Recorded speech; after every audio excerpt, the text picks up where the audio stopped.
आज के पॉडकास्ट में हम सुनेंगे कहानी जिसका नाम है समझदारी। बगीचे में घूमने आए सभी सीनियर सिटीजन मित्रों से गिरीश ने पूछा, आप सभी प्रवीण भाई की समस्या को समझ गए होंगे, कोई सलाह हो तो बताइए जिससे इनकी मदद हो जाए। संजय ने कहा, अब किसी सलाह पर अमल करने वाली जैसी बात ही नहीं रही। इन्हें अब सीधे किसी वकील से बात करके कोर्ट केस कर देना चाहिए। बेटा है तो क्या हुआ, उसकी आंखों में दिखता नहीं क्या? बेटी की खुशी के लिए इन्होंने क्या नहीं किया। आज एक एक पैसे के लिए मोहताज कर दिया है।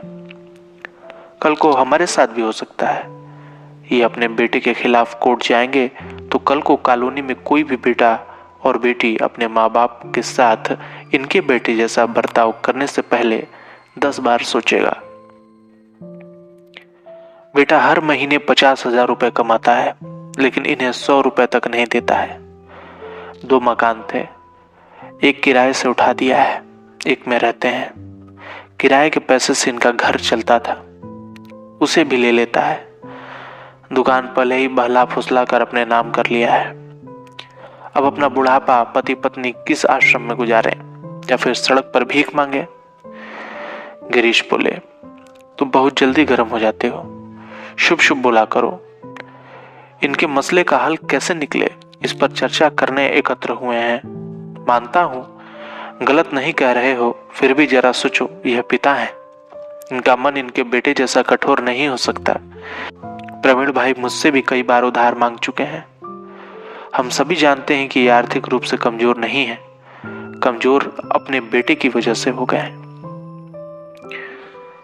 सवाल यह है कि हम सबको इनके बेटे से बात करनी चाहिए या फिर कोर्ट की मदद लेनी चाहिए। बेटे से बात करने से पहले हमें दोनों तरह से सोचना होगा कि हम लोगों की बातों से क्या वो नरम हो जाएगा। इसलिए कि प्रवीण भाई को इस घर में आगे भी रहना है। जो बेटा इतने सज्जन पिता के प्रति नम्र नहीं है, यदि हमारी बातों को तरजीह देने के बजाय कह दिया कि ये मेरे घर का मामला है, आप लोग कौन होते हैं दखल देने वाले, तो हम क्या करेंगे? थाने में मानसिक और शारीरिक प्रताड़ना की शिकायत करने से पुलिस घर पर आएगी, उसे पकड़कर जेल डाल देगी।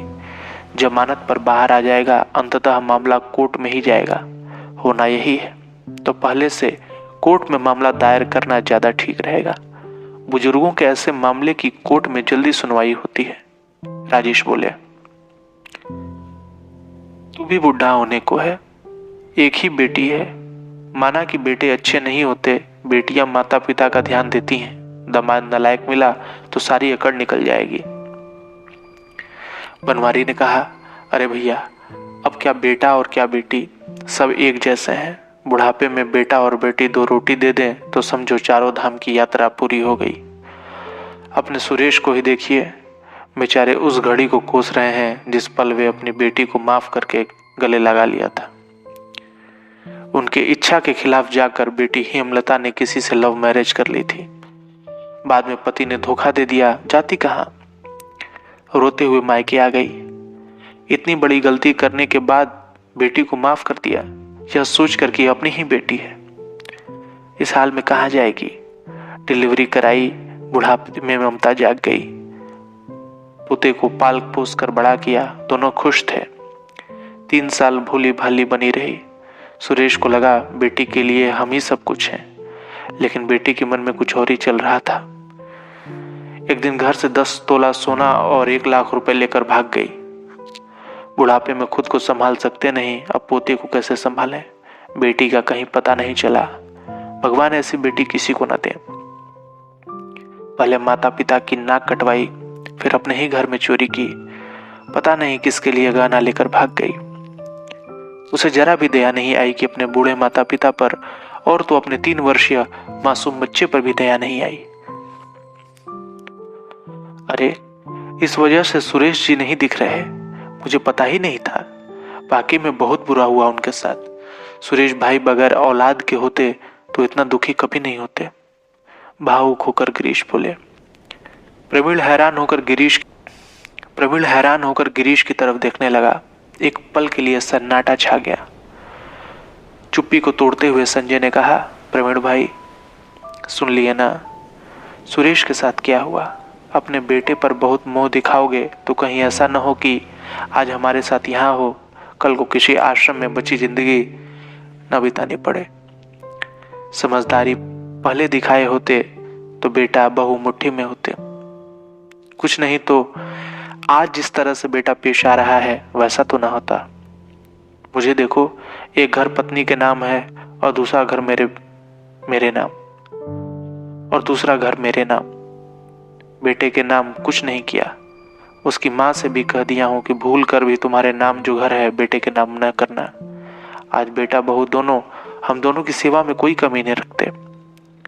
संजय भाई तुम समझदार हो, तुम्हारी तरह हर कोई प्लान करके नहीं चलता। बच्चे बड़े हो जाएं तो उन्हें अपना जीवन अपने तरीके से जीने दें। बड़े हो गए बच्चों के प्रति उतना ही प्यार दुलार और मोह रखें जिससे खुद की जिंदगी पर कोई प्रतिकूल असर न पड़े। यह नहीं सोचना चाहिए कि हम तो बूढ़ा बूढ़ी हो गए, अब घर की चाबी बेटे बहू संभाले, सब कुछ उनके नाम नहीं कर देना चाहिए। बच्चों की परवरिश की जिम्मेदारी माँ बाप की तभी तक है जब तक वो अपने पैरों पर खड़े नहीं हो जाते।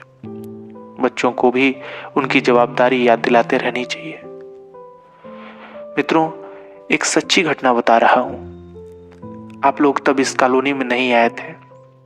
एक चंदा मैडम रहती थी। उनके पति साहित्यकार थे। उनकी एक बेटी थी। कुछ साल बाद चंदा मैडम को कैंसर हो गया। मुंबई में लंबे समय तक इलाज चला। उन्हें ऐसा लगने लगा कि वे कैंसर की बीमारी से नहीं बचेंगी। एक दिन वे अपनी सर्विस बुक में नॉमिनी बदल रही थी। उनके यहाँ एक मास्टर थे जिन्हें सभी पंडित जी कहते थे। उन्होंने कहा, नॉमिनी में अपनी बेटी के नाम 100% कर दो, जो कुछ है सब उसी का है।